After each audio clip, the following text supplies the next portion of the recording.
Merci de nous rejoindre dans ce numéro de l'Intelligent Club pour ce mercredi 23 avril. Thiam radié de la liste électorale, le PDCI dit non, la classe politique réagit. 50 ans après sa création, que pèse réellement la CEDEAO? Nouvelle tension avec la Côte d'Ivoire, le Burkina cite des déstabilisateurs à Abidjan. Chers amis téléspectateurs, merci d'être avec nous encore ce soir. Soro Djabiga et Jean-Charles Guessan sont également sur ce plateau pour nous apporter leurs éclairages sur les différents sujets d'actualité. On marque une pause de quelques secondes et on revient pour le décryptage de ces différentes actualités.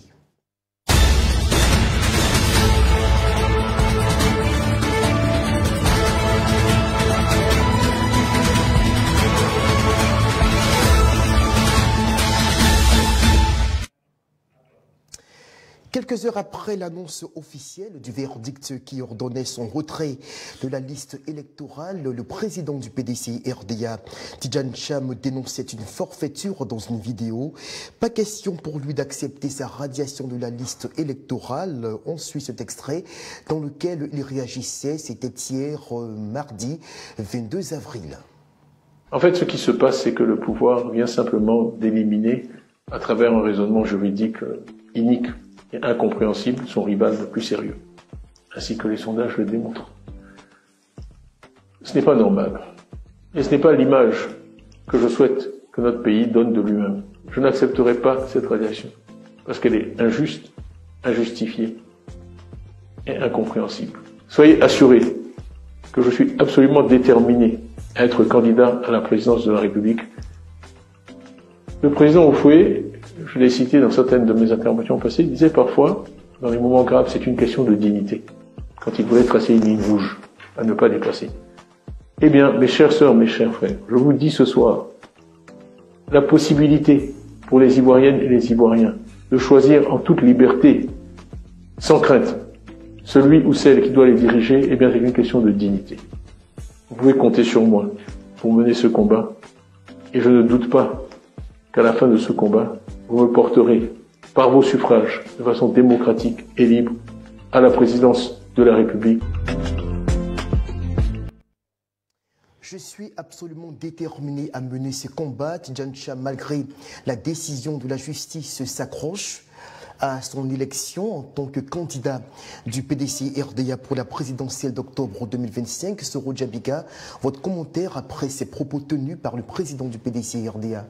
Merci et permettez-moi d'analyser brièvement la déclaration du président du PDCI tout à l'heure.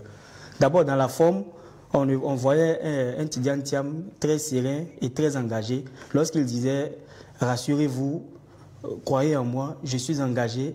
On ne sentait même pas ses yeux cligner, on sentait le sérieux et la fermeté dans son regard. Et c'est l'une des rares fois qu'on voit Tidjane Thiam s'exprimer de cette manière-là. Et hier, j'ai été vraiment surpris par la fermeté et la teneur avec laquelle Tidjane Thiam a tenu à rassurer les populations ivoiriennes, notamment ceux du PDCI, quant à sa candidature à l'élection présidentielle 2025. Vous savez, la radiation de Tidjane Thiam à quelques mois de l'élection de 2025 soulève plusieurs tensions au plan interne et au plan institutionnel. Et cela n'est pas sans conséquence sur le paysage politique, au plan juridique et au plan institutionnel. Au plan politique, d'abord, ça crée des tensions entre les différentes formations politiques qui sont déjà divisées depuis plus de 15 ans avec les affres de la guerre, certaines situations que nous avons vécues après la crise post-électorale. Au plan institutionnel, ça crée encore une crise de confiance entre les formations politiques, les chapelles politiques et les instances juridiques et celles qui organisent l'élection. Au plan juridique, les fondements légaux qui ont été mis en avant pour sa radiation sont fortement contestés. Et ça encore, ça contribue à décrédibiliser fortement nos juridictions et c'est pas bon, ça fait que le climat est délétère en Côte d'Ivoire et nous sommes à 6 mois d'élection présidentielle. Ça fait peur d'autant que Tidjane Thiam a une forte ancrage à l'international. Ça fait peur d'autant que Tidjane Thiam a la tête d'une très grande formation politique qui est déployée sur toute l'étendue du territoire national. Le PDCI, il y a un poids politique qui n'est pas à négliger. Donc je pense qu'il n'est pas tard, il est toujours temps de revenir sur la table des négociations. D'autant que le PDCI est suivi désormais par le PPAC. Nous avons vu aujourd'hui en pleine séance plénière où les députés du PDCI, du groupe parlementaire PDCI sont sortis, ils ont été aussi accompagnés par les députés du PPAC et cela montre que cette décision de radiation de Tidjane Thiam était une exclusion de trop et ça va renforcer la cristallisation des membres de l'opposition. Ça peut créer une boule d'énergie qui sera incontestablement freinable. Jean-Michel Nguessan, quand vous écoutez Tidjane Thiam, Soro Djabiga estime qu'il lui a laissé l'impression d'un homme serein, d'un homme rassuré qui semble maîtriser, avoir le contrôle de la situation. Vous, personnellement, qu'est-ce que sa déclaration vous a laissé comme impression? Vous savez, Tidjane Thiam a été porté à la tête du PDCI le 22 décembre 2023 avec plus de 96,48% des voix. Et il y a de cela quelques jours, il a été porté à nouveau lors de la convention éclatée par le PDCI RDA. Je reste pour ma part peiné qu'il ne soit pas présent sur la liste électorale et qu'il ne soit probablement pas aux prochaines élections. Quant à sa déclaration, je pense que c'est une déclaration pour ma part un peu précipitée et c'est une déclaration qui j'ai jugée par moments maladroite par rapport à quelques assertions. Vous savez, il a employé quelques expressions que je souhaiterais relever. Il a dit « Je suis déterminé à me battre ». Et pourtant, la décision de justice, on nous fait savoir que cette décision-là n'est pas susceptible d'aucun recours. Quand il dit « je suis déterminé à me battre », qu'est-ce que cela veut dire? Mais pour lui, on lui fait une injustice dans les cartons de la liste électorale. Et pourtant, la justice nous fait savoir que cette décision n'est susceptible d'aucun recours. Je ne veux pas commenter la décision de justice, mais je veux m'en tenir aux faits. La deuxième chose qu'il dit, il dit il n'y aura pas de plan B, il n'y aura pas de plan C. Moi, je me dis que ça, j'aurais aimé, j'aurais préféré que ces propos soient tenus par une autre personne du PDC RDA. Mais en dehors, est-ce qu'il n'est pas en train de s'adresser fondamentalement à sa base militante? C'est des militants qui attendent que le président se montre ferme, les rassure. Je le conçois. C'est pourquoi j'ai parlé de... J'aurais préféré, pour ma part, que après on a vu la déclaration du secrétaire exécutif, on a vu la déclaration du groupe parlementaire, on a vu la déclaration ce soir de la CAPSI. J'aurais aimé qu'il se prononce en dernier ressort. Malheureusement, il s'est prononcé et je trouve par moments qu'il a manqué d'élégance. Par rapport... Vous savez, le sondage qu'il a évoqué a froissé nos amis du PPACI. Il n'a pas diffusé cet extrait, mais il a évoqué un sondage qui le donne largement vainqueur devant Laurent Gbagbo et Alassane Ouattara. Un sondage qui a été largement interprété et qui, par moments, a frustré un certain nombre de personnes. Et lorsqu'il évoque le fait qu'il n'y a pas de plan B, encore moins de plan C, il nous montre qu'il n'y a peut-être pas de démocratie en interne. J'aurais aimé que les propos soient tenus par une autre personne. C'est vrai que c'est le cheval sur lequel le PDC RDA mise, mais Soro le disait à l'instant dans son propos, le PDC est un parti assez fort qui est représenté sur toute l'étendue du territoire. Je pense, pour ma part, au sein du PDCI, il y a la possibilité de développer une autre stratégie. Et puis, pour terminer, je dirais que Tidjane Thiam aussi a manqué, qu'on le veuille ou pas, de stratégie. Je suis revenu en début de propos sur le fait qu'il ait été élu le 22 décembre 2023. Pourquoi attendre en 2025 pour se détacher ou pour laisser tomber son allégeance? Tidjane Thiam doit comprendre aujourd'hui que lorsqu'on est dans le champ politique, il y a un champ lexical qui accompagne le champ politique. Il y a forcément des déstabilisations, il y a des coups bas qui se feront. Il n'est plus à la tête d'une institution. On est dans le champ politique. Et par moments, je pense que lui et avec le PDC ont manqué par moments de stratégie. C'est pourquoi je suis peiné, je reste peiné quant au fait que, parce qu'on est tous unanimes, quant aux qualités de l'homme. Il est resté, c'est vrai, 20 ans hors de la Côte d'Ivoire, mais on sait qu'il a été à la tête de grandes institutions, du Crédit Suisse, de Prudential, de Aviva, de grandes institutions. Mais aujourd'hui, il faut qu'il se rende compte qu'on est dans le champ politique et le RHDP en face, ou même les partis qui sont en face de lui, vont mettre tout en place pour déstabiliser sa stratégie. Et donc, à ce niveau-là, il ne faut pas faire de passe à l'adversaire. Certainement. Alors, Vous parliez tout à l'heure de réaction de certains de ses proches. On a la réaction des députés du PDC-RDA qui, d'abord hier et encore ce matin, ont réagi avec fermeté également à la suite de leur président pour dire non, qu'il n'est aucunement question pour le parti septuagénaire de souscrire à un quelconque plan B et que pour le PDC-RDA, l'unique candidat susceptible de le représenter à la présidentielle d'octobre 2025 reste et demeure Tidjane Cham. On écoute leur déclaration et on commente juste après. Mais pourquoi ils veulent l'enlever? Ils veulent l'enlever parce que le président Thiam veut sauver la Côte d'Ivoire. Ils ont fait 15 ans. Ils ont fait 15 ans. Ils n'ont rien fait pour le pays. Le chef Thiam veut sauver la Côte d'Ivoire. Aujourd'hui, vos députés sont allés à l'Assemblée nationale en votre nom pour dire non, ça suffit. Nous avons dit non, ça suffit. Nous avons dit non parce que on ne peut pas continuer à traiter la Côte d'Ivoire comme une république bananière.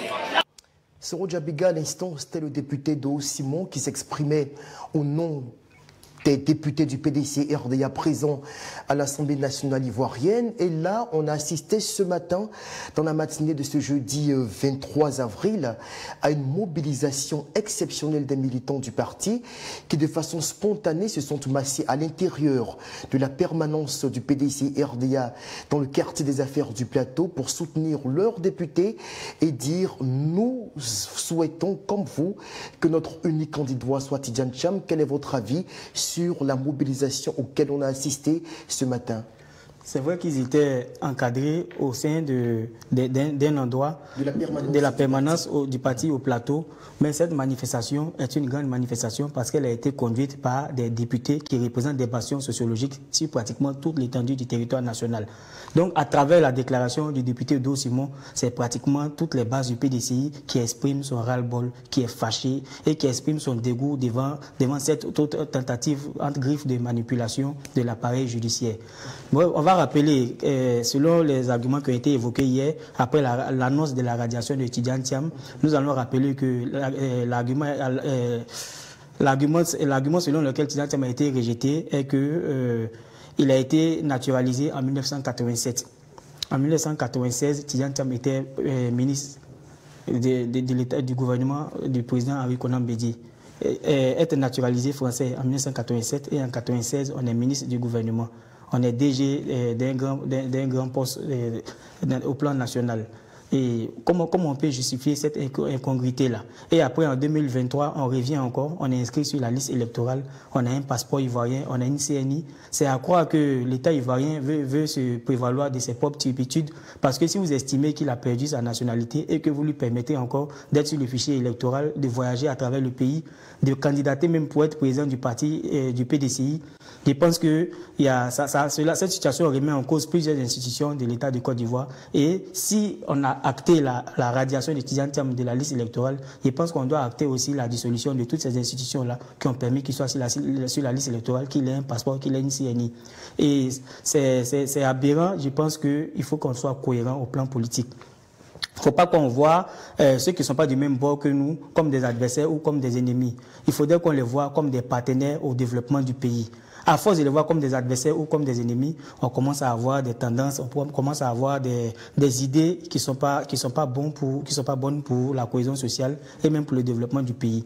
Alors qu'on rappelle toujours que le premier objectif lorsqu'on milite au sein d'un parti politique, c'est pour conquérir le pouvoir d'État et c'est pour développer le pays, c'est pour gérer. C'est pas pour le mettre à terre, c'est pas pour le mettre en sang. Et cette situation est vraiment pénible. Nous avons régressé, c'est un recul démocratique que la Côte d'Ivoire vient d'enregistrer parce que je l'ai dit hier, quelques semaines en arrière, l'opposition revendiquait l'audit du fichier électoral, la réforme de la CEI et autres. Aujourd'hui, on est en train de revendiquer la réintégration de Tidjane Thiam sur la liste électorale. On revendique encore ce que le PS revendiquait quelques années en arrière, la réintégration de Laurent Gbagbo sur la liste électorale.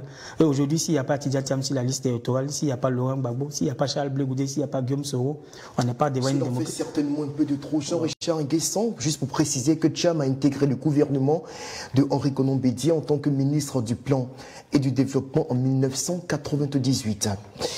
Jean-Roger Nguessan, vous avez vu avec nous la mobilisation spontanée de ce matin dans le quartier du Plateau à Abidjan. Quelles ont été vos impressions à la vue de ces militants-là qui semblent indécrottables et droits dans leurs bottes pour se dire « Certes, la justice a pris sa décision à l'encontre de notre leader, mais pour nous, notre candidat en octobre prochain reste infailliblement Tidjane Thiam ».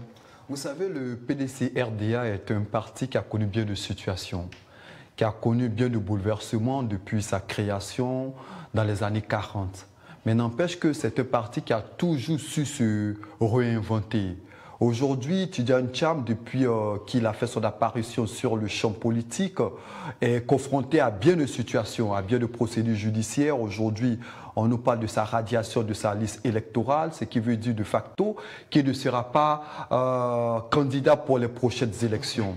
Moi, je pense que pour ma part, j'ai un pincement au cœur. On aurait aimé, en tant que démocrate, j'aurais bien aimé voir Tidjane Thiam, Laurent Gbagbo, ou encore Charles Blé Goudé, ou encore Sourou Guillaume compétir pour les prochaines élections. Mais on est devant le fait accompli. Qu'est-ce qu'il faut faire? Moi, je pense qu'il faut se poser les bonnes questions et trouver les réponses appropriées face à des situations qui se présentent au devant de nous. Et le PDCI, je pense, pour ma part, regorge d'énormément de cadres. Et le parti gagnerait à réfléchir pour ma part. Certes, il y a une volonté de présenter le meilleur cheval qui est incontestablement Tidjane Thiam, mais c'est un parti politique qui regorge d'énormément de cadres. On ne va pas cesser de revenir sur l'épisode du Sénégal. C'est vrai qu'au Sénégal, ils étaient nombreux à connaître peut-être Diomaye Faye, mais nous, en Côte d'Ivoire, de notre regard, c'était quelqu'un qu'on connaissait plus ou moins pas, mais qui a su se positionner, poussé par le parti, et aujourd'hui, il est à la tête de l'État sénégalais. L'opposition, pour ma part, gagnerait à surfer sur cette dynamique. Je pense, pour ma part, que cette radiation peut servir de passerelle pour l'opposition, pour se mettre ensemble, essayer de développer une stratégie commune pour aller aux prochaines élections. Alors, hors de la Côte d'Ivoire, il y en a une, en particulier Geneviève Götzinger, président de l'agence Imageux et ancienne patron de Radio France Internationale, qui craint que l'évolution de la situation en Côte d'Ivoire avec l'enchevêtrement de tous ces facteurs puisse conduire la Côte d'Ivoire à la dérive dans un contexte sous-régional pas forcément très rassurant pour l'équilibre sociopolitique du pays. On va l'écouter.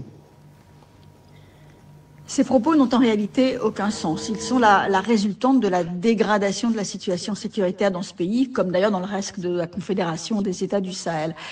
Partout, on retrouve la même stratégie du bouc émissaire contre la France, la CEDEAO dans un premier temps, l'Algérie aujourd'hui pour ce qui concerne le Mali et la Côte d'Ivoire pour le Burkina Faso. C'est très dangereux parce qu'en fait, le capitaine font sans doute déjà pour déstabiliser leur propre pays depuis le Burkina. Ce serait un mauvais remake d'une histoire ancienne que l'on connaît bien. Et c'est ce qu'il faut absolument éviter à tout prix en désamorçant les tensions à l'approche de la présidentielle, en permettant une alternance apaisée qui sera la garantie de la stabilité de la Côte d'Ivoire. Moi, je suis de... Petite erreur technique, on va certainement demander à la régie de nous faire repasser l'élément de Götzinger dans lequel elle exprime ses craintes pour l'avenir de la Côte d'Ivoire, pour les mois à venir, avec l'accumulation de toutes ces tensions, tous ces événements-là qui ne semblent pas créer les conditions d'un climat serein pour la prochaine élection présidentielle. L'élection présidentielle, bon là visiblement on a un souci à ce niveau. On me signale qu'on n'est pas forcément prêt pour le faire passer, c'est bien dommage. On va poursuivre avec la déclaration de Danielle Boni-Claverie, qui est membre de la CAPC, la coalition pour une alternance pacifique en Côte d'Ivoire, et également président de l'URD, qui ce matin produisait un communiqué dans lequel elle s'effarait de la mise à l'écart de Cheikh Tidjane Thiam sur la liste électorale. Elle disait exactement ceci. Aujourd'hui, les Ivoiriens sont sous le choc. On leur dit que le petit-fils du président Houphouët-Boigny n'est pas ivoirien. Un symbole aussi fort qu'incompréhensible. Soro Djabiga, commentaire sur ces propos. J'abonde dans son sens. Quand on regarde les postes que Tidjane Thiam a occupés dans le monde entier, c'est scandaleux aujourd'hui de constater qu'il se retrouve dans une situation d'apatridie. un Tidjane Thiam qui a occupé tous ces grands postes dans le monde qu'on ne finira pas d'énumérer ici, qui est apatride aujourd'hui. Un Tidjane Thiam, est-ce qu'il est apatride? Il a renoncé à la nationalité française il y a 2 mois de cela. Là, on vient de lui refuser la nationalité ivoirienne. On ne lui a pas refusé, on dit qu'il n'est pas ivoirien. Il est de quelle nationalité? Il n'a pas de nationalité. Et c'est grave, ce n'est pas honorable pour la Côte d'Ivoire. Je pense que c'est même humiliant, c'est un recul démocratique pour la Côte d'Ivoire. On n'aurait pas dû passer par cette étape-là. On n'aurait pas dû manipuler les tests pour pouvoir retomber aussi bas parce que, je le dis toujours, ce sont les mêmes causes qui produisent les mêmes effets. On a vécu les mêmes situations hier avec le président Alassane Ouattara, on a vu ce que ça a donné. Et c'est aujourd'hui le camp du président Alassane Ouattara qui fait la même chose à Tidjane Thiam. Ce n'est pas bon. Et j'ose faire confiance à nos dirigeants et j'espère vraiment que tout le monde va se ressaisir pour qu'on parte à la paix et à la cohésion. Jean-Michel Nguessan, vous estimez qu'il n'est pas déchu de sa nationalité ivoirienne, pourtant il n'est plus sur la liste électorale, d'après la décision de justice qui a été prise hier. C'est vrai qu'on attend de voir la prochaine liste corrigée dans quelques mois, toujours est-il qu'il n'est pas actuellement éligible ni susceptible même de se prononcer dans le cadre d'un scrutin en Côte d'Ivoire. À ce niveau-là, Bonick Laverie, qui a été ministre du gouvernement de Henri Konan Bédié également, nous indique qu'elle est surprise pour sa part, et elle et ses militants, également l'ensemble des membres de la CAPSI, de ce que le petit-fils de Félix Houphouët-Boigny soit aujourd'hui déclaré non éligible à figurer sur le bulletin électoral. Moi, je me réserve le droit de commenter cette décision de justice. Mais j'estime pour ma part que le PDCI a failli à bien de niveaux. Et le PDCI a par moments manqué de stratégie vis-à-vis de certaines situations. Je pense que Tidjane Thiam aurait pu mieux se préparer et éviter qu'on tombe dans cette situation malheureuse. Comme je le disais tantôt, c'est dommage de voir que une telle personnalité, pour ce qu'elle a représenté, non seulement pour la Côte d'Ivoire, on a évoqué son poste au niveau de la direction générale du Bénin, ministre de la République, il a occupé de grandes responsabilités à l'international et malheureusement, je pense que c'est une personnalité qui peut et qui aurait pu apporter énormément à la Côte d'Ivoire. Et ça n'honore véritablement pas à la Côte d'Ivoire de voir que cette personnalité-là ne figure pas sur la liste électorale. Jean-Richard a cette tendance fâcheuse de fustiger le camp des victimes. Je ne comprends pas. Mais c'est son point de vue, il faut le respecter. Oui, je le respecte. Mais aujourd'hui, c'est le PDCI qui se retrouve en posture de victime. Et c'est le PDCI qu'on accuse d'avoir eu une mauvaise technique ou bien une mauvaise stratégie politique. Est-ce que vous aujourd'hui, on spolie un citoyen ivoirien et non des moindres. J'ai dit non des moindres, mais je parle sur le fait que tous les citoyens sont sur le même pied d'égalité au niveau de la loi. On spolie un citoyen aujourd'hui de ses droits les plus fondamentaux. Le droit de voter, le droit d'être candidat. Et vous dites que c'est le PDCI qui a manqué de stratégie, même s'il venait se prononcer à la veille de l'élection et que le calendrier constitutionnel lui permettait de déposer sa candidature. Où est le problème? C'est vrai que ça pose aussi la question. C'est vrai qu'on n'a pas vraiment beaucoup de temps pour abonder sur ce sujet, mais quand même, il faut quand même rappeler que cela pose la question de la situation des binationaux dans notre pays. Qu'est-ce qu'ils deviennent? Ceux qui aujourd'hui ne sont pas forcément confrontés à ce cas de figure, qui n'expriment pas de volonté de se présenter à une élection quelconque, mais qui demain pourraient tomber sous le coup de cette loi. Il faut véritablement faire attention à ce que cela pourrait engendrer comme conséquence demain pour notre pays. 50 ans après sa création, que pèse encore la CEDEAO qui organise à Accra au Ghana son jubilé d'or? Jean-Richard Nguessan, tout de suite, rappelons le contexte dans lequel ces festivités sont organisées dans la capitale ghanéenne, quand on sait qu'aujourd'hui la CEDEAO est amputée, on va le redire, de 3 membres, le Burkina Faso, le Mali et le Niger, qui sont dirigés par des juntes putschistes. Oh, c'est une situation qui fait tâche dans la célébration du 50e de la CEDEAO. On sait que c'est une institution qui qui tout au long de son existence a apporté énormément, non seulement au peuple, dans la défense de la démocratie, dans l'apport de la paix, à travers ses institutions spécialisées, ses différentes agences, mais la seule fausse note pour ma part reste fort malheureusement le retrait du Burkina Faso, du Niger ou encore du Mali. C'est vrai que au niveau de la CEDEAO, on avait eu, avec l'arrivée du président sénégalais, il y a eu énormément de médiation pour ramener au sein de l'institution, que ce soit le Burkina, le Mali ou encore le Niger, mais ces présidents sont restés sourds à ces différents appels. On a vu avec l'arrivée du président du Ghana, il a invité, on se rappelle, à son investiture le président du Burkina Faso. Il a visité quelques pays, il les a appelés constamment. Ils sont même invités pour la célébration du cinquantenaire, mais malheureusement, ils n'y sont pas. Ça fait un peu... c'est la seule force note dans la célébration de ce cinquantenaire. Je pense que la CEDEAO va rester dans cette dynamique de main ouverte pour que ces différentes nations-là puissent revenir en son sein. Sero Djabega, comment est-ce que vous appréhendez ce cinquantenaire? Bon, je reviens un peu sur le contexte de la création de la CEDEAO.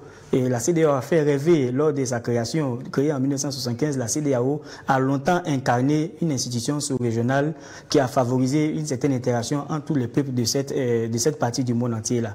La CEDEAO, l'espace CEDEAO a favorisé le commerce transfrontalier entre tous les pays qui la regroupent et a permis à tous ces pays-là et à tous les acteurs de ce commerce-là de s'implanter et de faire des richesses, de développer leur pays aussi. Mais avec les différentes vagues des coups d'État que nous avons vus dernièrement, qui ont favorisé le retrait du Mali, du Burkina et du Niger de l'institution, et les différentes interactions, les différentes attaques diplomatiques réciproques que ces pays-là ont eues avec d'autres pays extérieurs, ont permis de montrer une certaine faiblesse de l'institution 50 ans après. Et il y a aussi le problème de sécurisation qui a chapeauté toute cette vague de protestations. Et vous voulez parler de l'insurrection islamiste qui malheureusement les États du Sahel? Oui, parmi tant d'autres, il y a l'insurrection islamique dans le Sahel. Il y a aussi le problème islamiste. Il y a aussi le problème des coups d'État et des coups d'État militaires et des coups d'État constitutionnels qu'on a dénotés malheureusement sur cette partie du territoire de l'Afrique. Et aujourd'hui, la CEDEAO, je pense pour ma part que la CEDEAO est à la croisée des chemins. La CEDEAO aujourd'hui est en phase de songer à une refondation et à mettre en place des réformes pour pouvoir recréer encore cette institution inclusive et ramener tous ceux qui sont ressortis. Parce que seul, on ne peut pas avancer, on ne peut pas faire face aux défis qui s'imposent à nous. C'est vrai qu'hier, John Dramani a appelé au retour de ces pays, Mali, Burkina et Niger, au retour de ces pays-là dans la CEDEAO. C'est bien vrai, mais je pense que ces pays aussi ont posé des revendications qui sont à prendre en compte et mis l'un dans l'autre.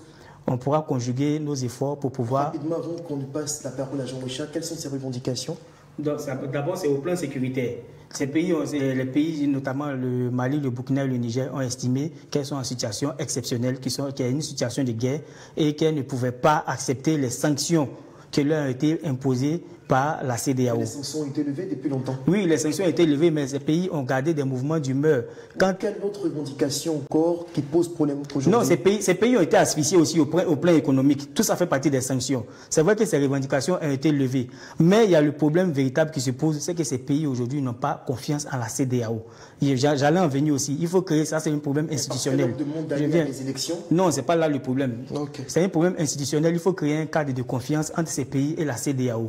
Parlons de cadre de confiance. Est-ce que le président ghanéen John Dramani Mahama, plutôt, autant pour moi, tente de faire depuis son retour au pouvoir à Accra? Il était récemment en visite dans ces États-là. Il a été au Burkina Faso et il a clairement demandé, il a plaidé pour le retour des juntes militaires à l'intérieur de l'espace sous-régional qu'est la CEDEAO. Il a estimé qu'il y a des problèmes, certes, mais on a la possibilité, en conjuguant les efforts, de les surmonter. Aujourd'hui, il les invite aux festivités marquant le 50e anniversaire de l'institution. Personne ne répond présent. Ces différents pays brillent par leur absence, disons ces différentes jeunes, parce qu'elles ne sont pas forcément légitimes à représenter ces États dont nous parlons. Mais elles ne sont pas là. Est-ce que ce n'est pas quelque part froisser la politesse à cet homme d'État élu démocratiquement qu'est le président ghanéen? Vous savez, avant de répondre à votre question, pour rebondir sur ce que Soro disait à l'instant, par moment dans le parcours, dans l'histoire de la CEDEAO, par moment, on ne s'arrête que sur certains faits. On n'évoque pas les succès par moment de la CEDEAO, alors que la CEDEAO, c'est plusieurs succès tout au fil des années. L'objectif principal de la CEDEAO, c'était de promouvoir la coopération et l'intégration. Et au fil des années, il y a plusieurs protocoles d'accord de non-agression, protocoles sur le respect de certains principes politiques. Et c'est d'ailleurs les principes politiques que ni le Niger, ni le Burkina Faso, encore moins le Mali ne veulent respecter. C'est ce qu'il faut souligner. Pour parler des succès de la CEDEAO, on se rappelle quand Yaya Jammeh, à l'issue des élections de 2016-2017, avait refusé de laisser le pouvoir. On se rappelle que la CEDEAO avait mené non seulement des négociations, mais avait fait pression pour que Yaya Jammeh quitte le pouvoir. L'usage de la force. Y compris l'usage de la force. Avec le Niger, avec le Nigeria, avec le Sénégal. Si je pars sur votre postulat, c'est que nous allons noter que ce soit une situation de deux poids, deux mesures dans l'action de la CEDEAO vis-à-vis de certains États qui la composent. Parce qu'on connaît certains chefs d'État qui ont modifié leur constitution pour pouvoir briguer un troisième mandat et qui n'ont pas été inquiétés par la CEDEAO. Et on connaît aussi d'autres chefs d'État qui ont tenté de faire pareil sensiblement et qui sont asphyxiés, qui sont sanctionnés. Voilà pourquoi j'ai parlé d'une crise de confiance qui s'est installée entre les différents certains États. Son argumentaire, Jean-Richard. Vous savez, pour revenir à ces différents États, le Mali, le Niger et le Burkina Faso, moi je me pose par moment une question. Eh bien, on parle de libre-échange, de libre circulation, mais quel est l'avis des populations sur cette sortie de la CEDEAO? Il aurait été intéressant que les parlementaires dans ces différents États puissent se prononcer, puisqu'ils sont représentatifs de la population. Mais quand un groupuscule qui sont d'ailleurs, comme vous l'avez dit tout à l'heure, pas forcément légitimes, décident de sortir d'une organisation, on se pose bien des questions. Moi, pour ma part, il faut regarder très souvent au succès de la CEDEAO et ne pas forcément être dans une position de fustiger la CEDEAO et de regarder aussi à ses succès. Alors, vous le savez, l'un des principes de cette émission, c'est de permettre aux citoyens de contribuer selon leur regard sur l'actualité au débat. Et dans ce sens, on a recueilli encore aujourd'hui des avis de cybermilitants depuis l'extérieur qui ont décidé de contribuer à ce débat. Et ils se sont prononcés justement sur l'absence de ces différents pays aux festivités marquant le 50e anniversaire de la CEDEAO. Victoire Iroumou et Gossé Gora, tous les deux résidant à Paris. On va les écouter de façon successive dans ces éléments qui suivent. Bonsoir, je suis Iroumou Victoire. Concernant la question des 50 ans de la CEDEAO et surtout l'absence du Burkina, Mali et du Niger, voilà, moi pour ma part, critiquer et fragiliser la CEDEAO est aujourd'hui à la croisée des chemins. L'organisation a pourtant démontré par le passé qu'elle savait s'adapter. En 1990, face au conflit qu'il y a eu au Libéria, elle a même mis sur pied les Comores, une force d'intervention.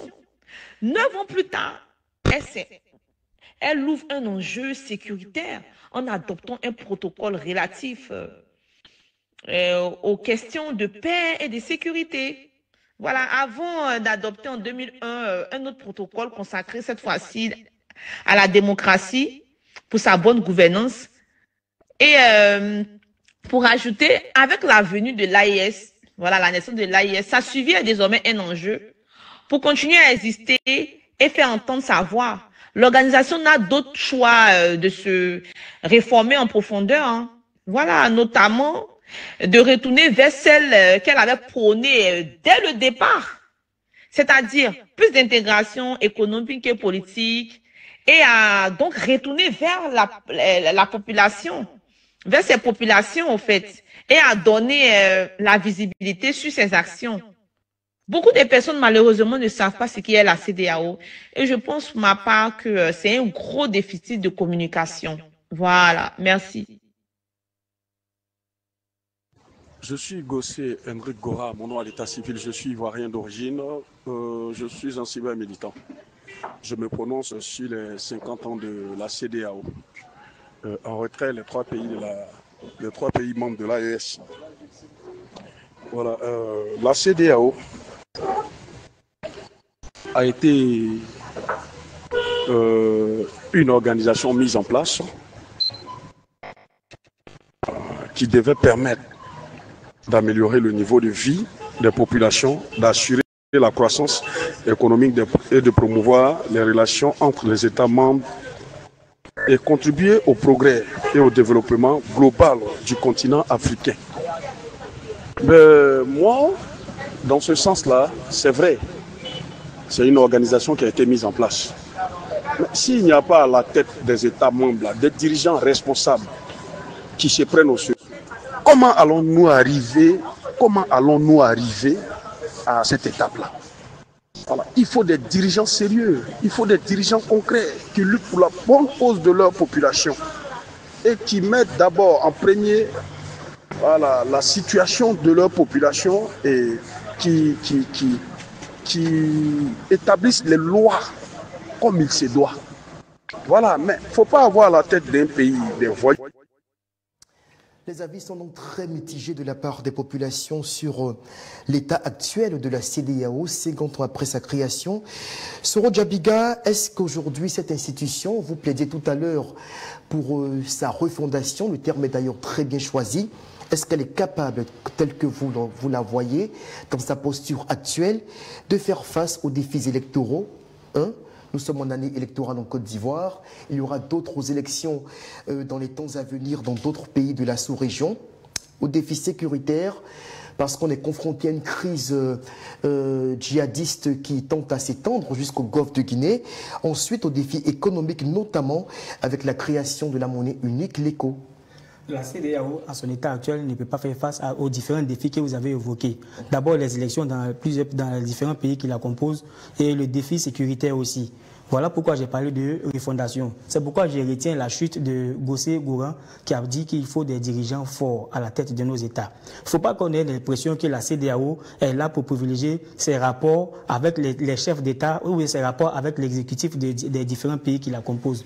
Il faudrait que la CEDEAO montre aux différentes populations qui la composent qu'elle est là pour ses intérêts et non pour les chefs d'État. Parce que les chefs d'État passent, mais les États restent et les populations pour les peuples justement. Donc je pense que la CEDEAO aujourd'hui a besoin d'une véritable refondation, d'une véritable réforme. Il faut que la CEDEAO crée un climat de confiance avec tous les peuples qui la composent afin de permettre aussi aux pays de l'AES de revenir. Il ne faut pas qu'on se fie directement tout de suite aux différents éléments de communication qui sont mis au devant dans chaque pays respectif de l'AES où on donne l'impression que tout va bien.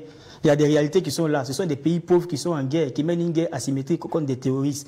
C'est vrai qu'en situation de guerre, la communication est exceptionnelle. Mais ces pays vivent des situations qui sont très compliquées. Ces populations sont dans la détresse. Et aujourd'hui, il faut créer les conditions pour permettre à ces pays-là de revenir encore dans la famille afin de lutter ensemble et faire face aux défis qui se présentent à nous. Ce sont de nouveaux défis. J'ai envie de vous demander en quelques secondes, et avant que Jean-Richard ne prenne la parole, qu'est-ce qu'on fait de la notion de souveraineté des États quand on sait que lorsque un État organise par exemple une élection, je sais que c'est là votre principal point d'ancrage, une élection, et que les institutions de cet État-là peuvent déclarer un candidat, peut-être un chef d'État sortant, ou le parti politique peut être privilégié dans certaines conditions, vainqueur.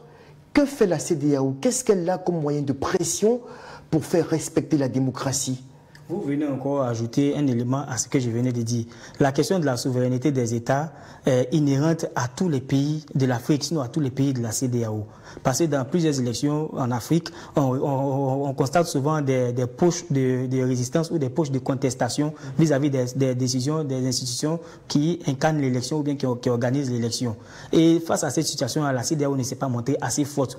Je pense qu'aujourd'hui, qu'est-ce qu'elle devrait faire? Non, la CEDEAO aujourd'hui a besoin de construire aujourd'hui des institutions fortes, comme la Confédération des chefs d'État, le parlementaire, tout ça. La CEDEAO a besoin de construire des institutions fortes aujourd'hui en son sein pour pouvoir contraindre les chefs d'État et tous les éléments qui la composent à accepter les décisions des institutions qu'eux-mêmes ont contribué à mettre en place et ces institutions qui régissent la vie politique et la vie sociale. Donc la CEDEAO aujourd'hui a besoin de réformes, la CEDEAO a besoin de créer des institutions fortes aujourd'hui et créer un climat, un cadre de confiance afin que tout aille de l'avant. Cher Richard, vous allez terminer sur la question. Est-ce qu'aujourd'hui la CEDEAO peut se donner les moyens de pression pour s'immiscer dans les affaires intérieures des États, quitte à employer des moyens de contrainte, mais concrètement, est-ce qu'elle ne sera pas accusée d'ingérence? Contraindre les États, je pense que c'est quasiment impossible pour la CEDEAO. C'est vrai que tout au long de son parcours, depuis sa création en mai 1975, elle a remporté bien de victoires, mais force est de constater aujourd'hui que les choses ont plus ou moins évolué. On parle beaucoup plus de souveraineté dans nos différentes nations. D'ailleurs, c'est cette expression, ce vocable qu'utilisent très souvent les putschistes au Burkina, au Mali ou encore au Niger. C'est bien dommage. Moi, je pense que ce que je retiens de la CEDEAO, c'est qu'il y a eu bien de victoires pendant ces 50 années d'existence. C'est vrai qu'aujourd'hui, la force nord de cette célébration reste le départ du Burkina, du Niger ou encore le Mali, même si ces pays représentent moins de 10% du PIB de la CEDEAO, mais représentent, qu'on le veuille ou pas, près de la moitié de la superficie de la CEDEAO. Donc il est important que nos chefs d'État, surtout le président ghanéen qui mène des initiatives, fassent tout pour ramener ces États. Mais pour ma part, je ne crois pas qu'elle puisse revenir au sein de la CEDEAO. Les défis auxquels l'organisation est confrontée aujourd'hui, on parle notamment de l'éco, qui est une monnaie sur laquelle on fait des spéculations depuis un certain nombre d'années. Est-ce que vous pensez que le délai de 2030 récemment annoncé est tenable? Elle peut être tenable. Il faut rappeler que le projet de l'éco est un projet pensé depuis plus d'une trentaine d'années par la CEDEAO, le projet de la monnaie unique. Même si c'est vrai qu'il n'avait pas cette appellation. Effectivement. Mais n'empêche que c'était une volonté manifeste des chefs d'État d'avoir une monnaie unique. Donc, on peut la création de l'institution qu'est la CEDEAO. Effectivement. Donc, c'est déjà l'une des victoires.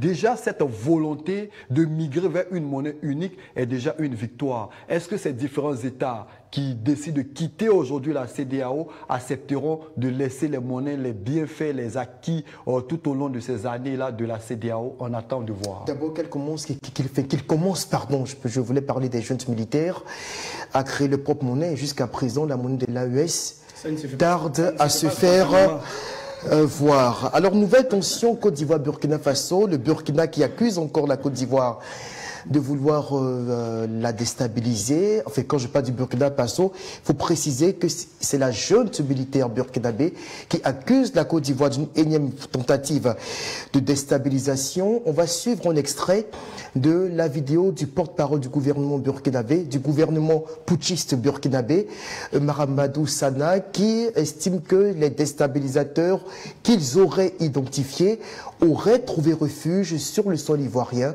On écoute et on revient.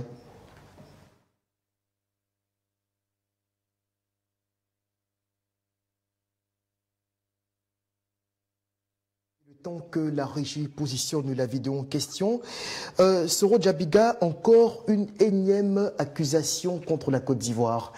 On estime que la Côte d'Ivoire s'est rendue coupable de nouvelles manœuvres de déstabilisation. Ça fait au moins peut-être 20 fois déjà qu'on a cette litanie-là qu'on ressasse. Toutefois, que sur le front, ça semble difficile. On sait que ces jours-ci, les camps militaires tombent les uns après les autres au Faso. L'attaque de l'Anfiera, si je prononce bien le nom de la localité avant-hier, c'était un véritable désastre. L'attaque de Djapaga, tellement d'attaques avec des images de militants djihadistes qui prennent d'assaut les camps militaires, qui dépouillent littéralement l'armée burkinabé, et subitement, comme à chaque fois qu'il y a un pic et qu'il y a un recul de l'armée burkinabé sur le front, on invente un complot. Encore une fois, on dit que c'est la Côte d'Ivoire qui en serait à l'origine. Soro Djabiga, commentaire sur cette énième accusation qui, pour certains, est de trop. Les tensions entre Abidjan et Ouagadougou refont encore surface, et cette fois-ci sur fond d'accusations. Et ce n'est pas la première accusation, on ne peut même pas compter le nombre d'accusations que Ouagadougou a formulées à l'intention d'Abidjan. Et je pense qu'il est temps que tout cela cesse, parce que ce climat s'est tendu, est devenu de plus en plus délétère depuis la session de IB à la tête du Burkina Faso. Je ne sais pas si c'est IB qui pose les problèmes ou bien c'est le Burkina Faso qui pose les problèmes, mais c'est une accusation qui est très grave. Accuser un État voisin de déstabilisation, c'est une accusation qui est très grave, et je pense que l'État du Côte d'Ivoire est en train de prendre des mesures pour pouvoir répondre aussi au plan diplomatique. La rupture n'a pas été consommée entre la Côte d'Ivoire et le Burkina. Je ne sais pas comment on a fait pour en arriver là, et à chaque fois, si ce n'est pas des soldats burkinabés qui se retrouvent autour de la frontière, ce sont les soldats ivoiriens qui se retrouvent autour de la frontière ivoirienne dans des négociations obscures pour pouvoir récupérer nos soldats. Pourtant, tout récemment, le Burkina Faso, en manque de carburant, a sollicité l'aide de la Côte d'Ivoire pour ravitailler son territoire. Oui, c'est un secret de polichinelle. Le Burkina Faso qui manque d'électricité malgré les accusations de déstabilisation que la jeune porte constamment à l'encontre de la Côte d'Ivoire, continue de solliciter notre pays pour lui fournir, pour le ravitailler en électricité, en carburant, pratiquement tout.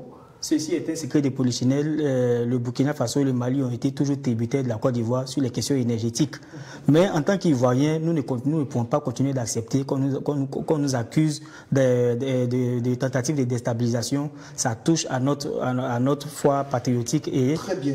Voilà, en tant qu'Ivoiriens, on ne peut pas continuer d'accepter cela. C'est vrai qu'on peut avoir des tendances en tant que militant ou des tendances idéologiques.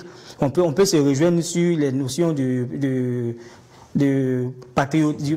souverainisme ou du panafricanisme, mais il ne faut pas accepter qu'on attaque, il ne faut pas accepter qu'on traîne son pays comme ça dans la boue, c'est malsain. Et moi, je salue l'attitude vraiment des autorités ivoiriennes. On a l'occasion de voir tout à l'heure la réaction du porte-parole du gouvernement. Je salue l'attitude des autorités ivoiriennes qui ont toujours gardé la tête froide devant ces situations-là, notamment ce qu'on a vécu avec les 49 soldats au Mali.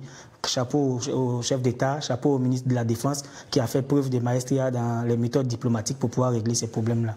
Cher Nguessan, même s'il faut le dire clairement, en parlant du panafricanisme, ces trois putschistes, ils font tout sauf du panafricanisme. Ça, c'est clair. Voilà, ça, c'est clair parce qu'après, la notion du panafricanisme, ce n'est pas le fait d'injurer les gens. Moi, je vais être assez concis sur la situation du Burkina Faso. Vous savez, les initiatives du capitaine Ibrahim Traoré n'apportent rien. Il a réorganisé l'armée, il a essayé de recruter massivement des volontaires. Tout cela n'apporte rien. Et les raisons de sa venue au pouvoir sont connues de tous. Il a parlé notamment d'insécurité, de mauvaise gouvernance. Mais quelques années après, il n'y a aucune évolution majeure quant à la sécurité au Burkina Faso. Au contraire, ça s'empire. Et c'est bien dommage. Et fort malheureusement, le pouvoir burkinabé multiplie les diversions, essaie d'accuser la Côte d'Ivoire, c'est fort dommage. Et moi, je salue à l'image de Soro la responsabilité et la sagesse du pouvoir d'Abidjan qui reste droit dans ses bottes et qui ne tombe pas dans ses pieds, dans cette diversion du pouvoir burkinabé. On va voir avec la régie si on peut entendre l'intervention de Geneviève Göttinger. Est-ce que c'est possible? Elle s'est exprimée justement sur le sujet, sur les accusations redondantes qui émanent de la junte burkinabé qui, ce lundi, encore accusait la Côte d'Ivoire d'être à l'origine d'une autre tentative de déstabilisation du Burkina Faso. Ces propos n'ont en réalité aucun sens. Ils sont la résultante de la dégradation de la situation sécuritaire dans ce pays, comme d'ailleurs dans le reste de la Confédération des États du Sahel. Partout, on retrouve la même stratégie du bouc émissaire contre la France, la CEDEAO dans un premier temps, l'Algérie aujourd'hui pour ce qui concerne le Mali et la Côte d'Ivoire pour le Burkina Faso. C'est très dangereux parce qu'en fait, le capitaine Traoré a complètement perdu la main. Il a perdu la confiance du peuple, il a perdu la confiance de l'armée qui estime, à juste titre, que son rôle n'est pas de commettre des massacres ciblés de populations en fonction de leurs ethnies. Et le mensonge d'État permanent ne dissimule plus la réalité des faits. Le seul jour de Pâques, vous vous en souvenez, 6 casernes ont été attaquées par les groupes armés terroristes. Ibé est en fait incapable de résister, son pays est aujourd'hui au bord de l'effondrement, alors toutes les semaines, il invente un scénario rocambolesque. Il emprisonne des militaires ou leurs épouses quand ceux-ci se sont mis à l'abri, comme on l'a vu ces derniers jours. En fait, c'est dangereux parce que la paranoïa est toujours quelque chose de dangereux. Et moi, je suis pas complètement sereine pour la Côte d'Ivoire, qui est devenue vraiment son abcès de fixation. Alors, notre intervenante nous parle ici de scénarios inventés par les putschistes, toujours pour légitimer leur incompétence sur le front. Et on va justement entendre ce qu'on aurait dû entendre dès le départ, c'est-à-dire l'extrait de la déclaration du ministre de la junte putschiste burkinabé, Mahamadou Sana, qui accusait la Côte d'Ivoire d'être à l'origine d'une tentative de déstabilisation du Burkina Faso. Faso devrait être mené au même moment que plusieurs attaques terroristes d'envergure pour occuper les vecteurs aériens à défaut de pouvoir les détruire au sol. Quelques jours avant la mise en œuvre de ce projet diabolique, des VDP et soldats patriotes se sont présentés dans plusieurs services, notamment au renseignement et à la présidence du Faso, pour dénoncer le coup en préparation. Ces dénonciations se sont poursuivies jusqu'au mardi 15 avril 2025 et ont permis d'arrêter des cerveaux de la manœuvre à Ouagadougou et d'autres en fuite vers la Côte d'Ivoire. Il faut noter que les cerveaux à l'extérieur du pays sont tous localisés en Côte d'Ivoire, y compris le nommé Bahari Abdraman. Le complot se poursuit activement depuis leur centre des opérations à Abidjan, avec pour objectif de semer le chaos au Burkina Faso avant le mois de juin. Les services de renseignement poursuivent leurs actions de surveillance et tiendront l'opinion nationale au courant de toute évolution de la situation. Plusieurs autres personnes impliquées sont suivies et assumeront les conséquences de leurs actes le moment. Que répond le gouvernement ivoirien à ces nouvelles accusations émanant de la junte du MPSR2? Ce mercredi, on a eu le Conseil des ministres à Abidjan et voici ce que déclare le ministre ivoirien de la communication, porte-parole du gouvernement, Amadou Coulibaly, qui préfère toujours rester dans la modération à propos de ces nouvelles accusations qui proviennent de Ouagadougou.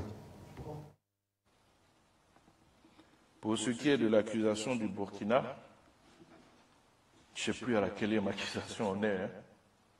J'attends encore les preuves de la dernière accusation. Peut-être qu'il y en aura d'autres. Je n'ai pas de commentaire à faire. Parfois, surtout quand on a la tête d'un pays, il faut être sérieux. Je vous remercie. Soro Djabiga, vous parliez tout à l'heure de la justesse dans la réaction des autorités ivoiriennes. Vous venez d'entendre d'abord le porte-parole des putschistes qui estime que les agresseurs, les déstabilisateurs seraient cachés en Côte d'Ivoire.